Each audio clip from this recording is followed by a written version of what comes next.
Beautiful family, happy 777 portal. Wow, what a powerful and potent energetic field we find ourselves in once again today. These amazing alignments don't give us a lot of chance to integrate the last big kapow, do they? It's moving pretty fast and they're pretty sandwiched, and we are going along for the ride, yes or yes. I just had a really beautiful and profound call with the pilgrims, you could say, our participants that came to our Kapaknyam pilgrimage in the Andes, and we were reflecting today on how big life changes are when we have been through such a powerful, transformative, really a peak experience.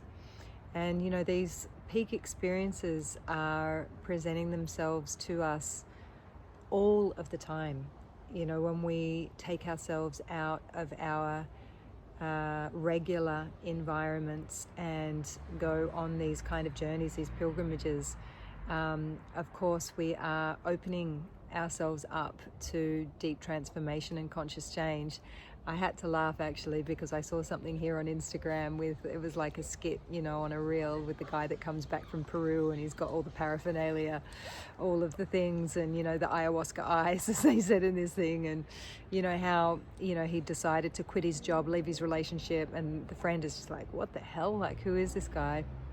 And that can be a little bit what it's like for both us and for the people that we know and love around us that might be a little perplexed and bewildered as we catapult through these big changes and come back like square pegs in round holes.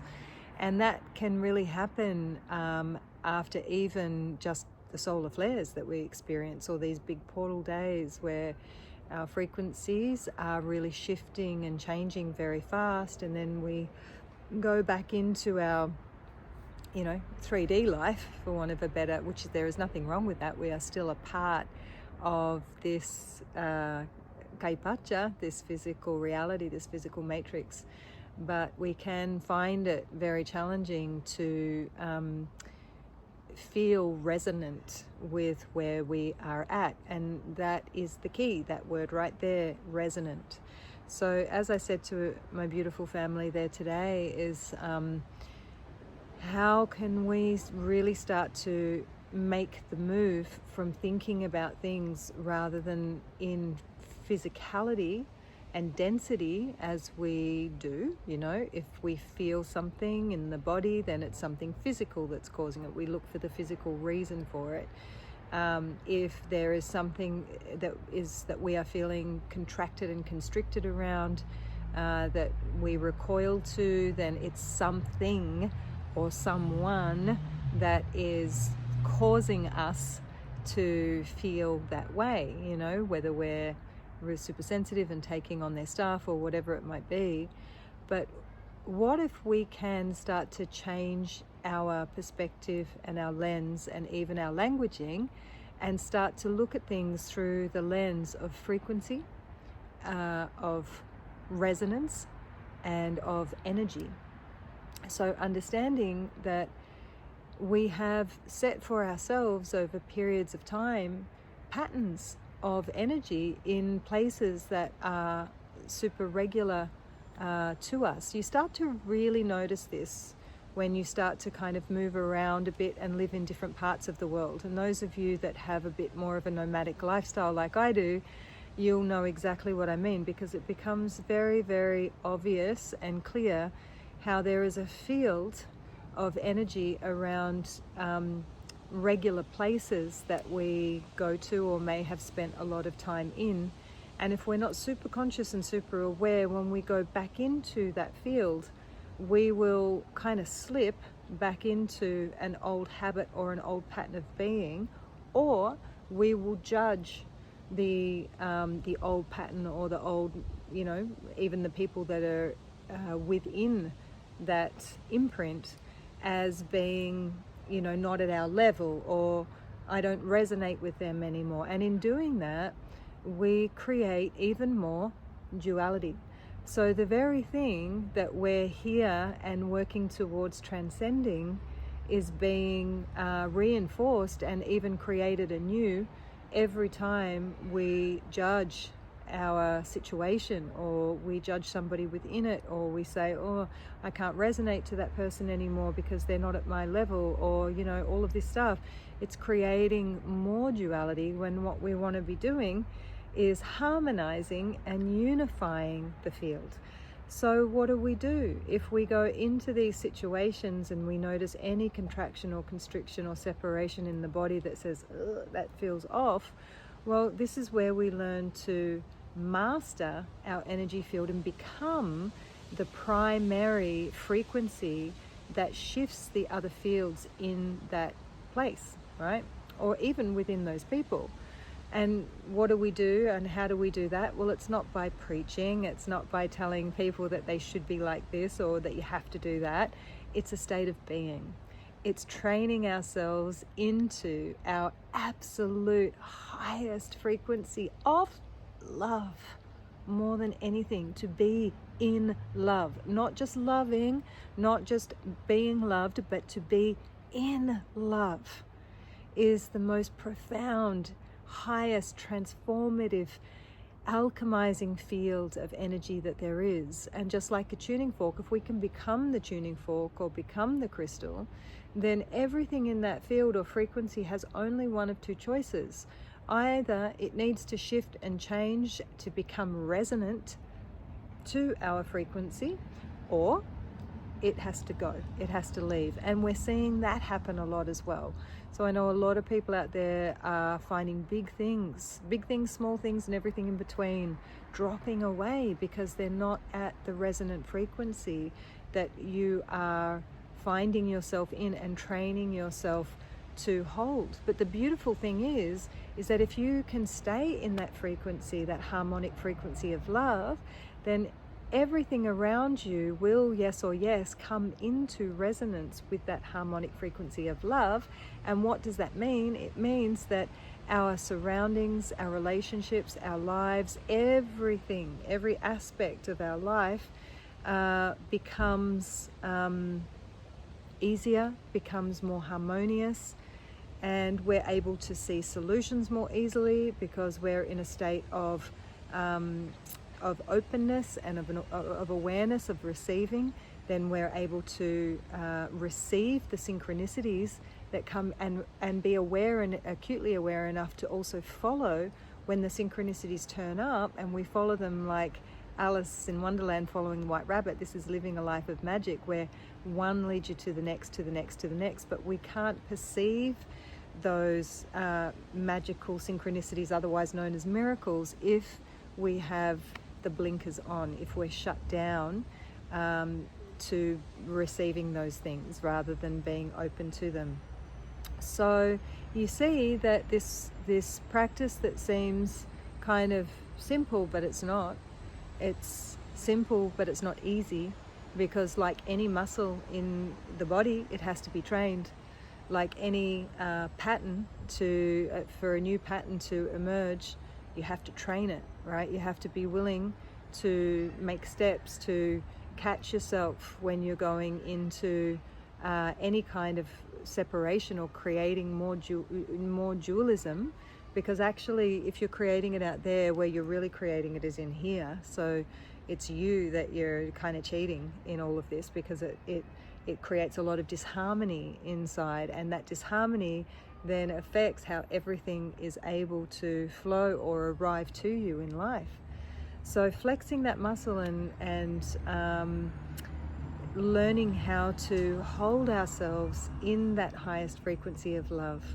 As you know, I had an experience not so long ago where a lot of money was taken from our hotel rooms, and I chose to let that go in love. It doesn't mean to say that I didn't call the people on it. I put a review, and I made the review very kind and to the point. There was nothing aggressive about it. There was nothing untrue about it. It was, a call to action, but it was done from a place of assertiveness, not from aggressiveness, not from passiveness, but from a place of truly letting that go in love. I had no charge around that. I mean, that was basically all, it was everything went. But knowing that I let it go in love means what? That I'm setting up what we call sami-aini, in this reciprocity, that it can also return to me in love. And it did. We got most of it returned back to us. Thank you very much to the hotel. We're just waiting on it for it to come through. But it has a way of always balancing. The universe will balance everything out. So that would be my goal for this 7/7 portal, is to stay in love and to watch, like a jaguar or a puma stalking its prey, without any judgment of yourself at all, just watching where we still have a tendency, either in here, in the mind, or in our words or in our actions, to create more separation, to make one thing right and one thing wrong, one thing good, one thing bad, and especially in our personal lives, in our homes and in our relationships, because that is the seed of where everything begins. Then it goes out into social media, then it goes out and then the next thing, wars are created from exactly the same thing, creating duality rather than appreciating where other people are at, allowing them to be where they're at, and owning your mastery, that as the master that you are, if you choose to stay in that frequency of love, that is the most powerful thing that you can do to affect anything and everything and everyone around you. It's the greatest gift that you could possibly give. And as one of our beautiful participants said today, we do it for those that don't know how.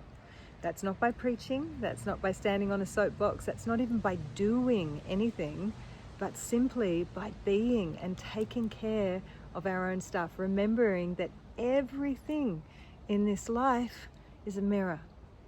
Everything is reflecting back to you something in your frequency, something in your field. And in that, it's so cool, because it means that everything that we see is giving us a feedback loop or information about something that we can either refine, that we can celebrate, that we want to cultivate more of, that we want to perhaps crowd out as a behavior or a pattern that we don't choose to embrace anymore because it's no longer serving us or the highest good.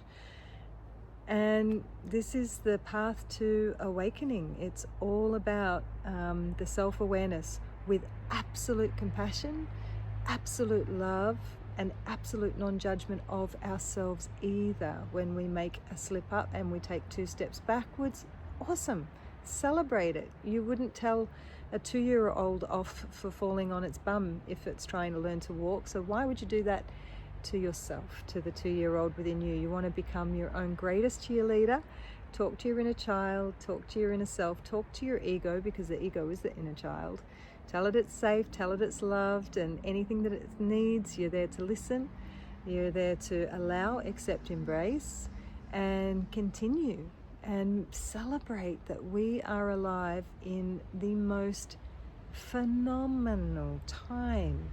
This is the time that all the prophecies have talked about, that has been, painted in glyphs and been waited for. The masters have been waiting for this great return, and we chose to incarnate here and now. So as intense as it might seem sometimes, it's also the greatest honor. So wow, what we're going to see between now and 2032, over the next 7 years, I don't think we are going to be the same humans that we are now. I think we'll be maybe homo luminous, light beings, and I think we're, not only are we on track, but I feel like we're going much faster than could ever have been predicted. So well done, everyone, and just keep going, step by step. We're awakening to the truth of who we really are. Make that your mantra, step by step. I am awakening to the truth of who I really am, step by step. This is only as hard as I want to make it, and step by step, I'm awakening to the truth of who I really am. Thank you, everyone, for listening. I love you very much, and sorry I haven't been around for a while. Been big groups, lots of travels, landed back here, still a bit like, jet lagged. But yeah, really happy to be here and sharing with you all. Thanks, and bye for now.